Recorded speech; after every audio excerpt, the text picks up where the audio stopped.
আচার আমরা কম বেশি প্রত্যেকেই ভালোবাসি, কিন্তু আচার যদি একটু অন্য রকমের হয় তাহলে মন্দ হয় না। আচারের জন্য লাগছে টমেটো পিউরি, লেবুর রস, তেঁতুল পাল্প, রসুন কুচি আর ধনেপাতা। এরপরে ধনেপাতা উষ্ণ গরম জলে ভালো করে ধুয়ে আমি একটি মিহি পেস্ট তৈরি করে নেব। মিহি পেস্ট তৈরি হয়ে গেলে চুলো জ্বলিয়ে একটি কড়াইতে সর্ষের তেল গরম করে তাতে রসুন কুচিগুলো দিয়ে মিডিয়াম টু লো ফ্লেমে ভেজে নেব। খুব বেশি কড়া করে ভাজবার প্রয়োজন নেই।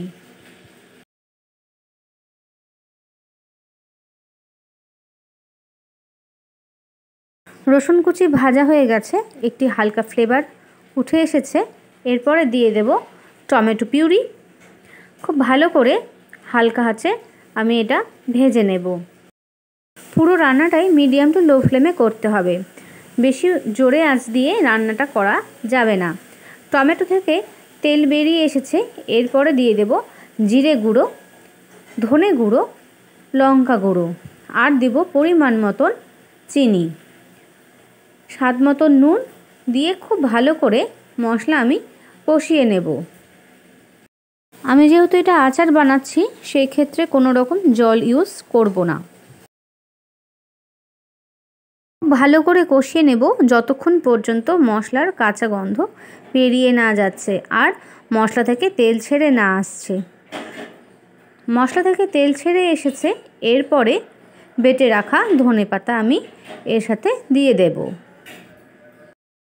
খুব ভালো করে মশলার সাথে ধনেপাতা বাটা মিশিয়ে নিতে হবে।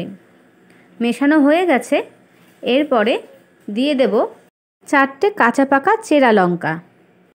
ঝালটা নিজের মতন কম বেশি করে নেবেন।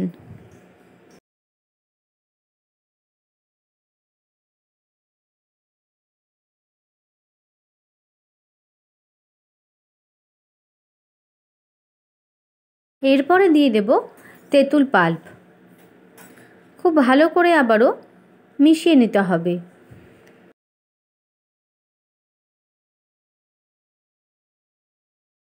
এরপরে দিয়ে দেব পাতিলেবুর রস। পাতিলেবুর রস দিয়ে বেশিক্ষণ আঁচে রাখা যাবে না, তাতে আচার তেতো হয়ে যাবে। আচার তৈরি হয়ে গেছে, এরপরে আমি একটি পটে উঠিয়ে নেব। এটা 1 থেকে 2 মাস বা 3 মাস পর্যন্ত ফ্রিজে সংরক্ষণ করে রুটি, পরোটা বা আলুর পরোটা, মাংস ভাতে খেতে পারবেন। যারা আচার ভীষণ ভালোবাসেন তারা তো এমনি আচার শুধু মুখেই খেতে পারেন। ধনেপাতা আমরা রান্নায় অনেকেই ব্যবহার করি, তবে ধনেপাতার আচার এরকমভাবে আপনারা বানিয়ে খাবেন, অবশ্যই ভালো লাগবে।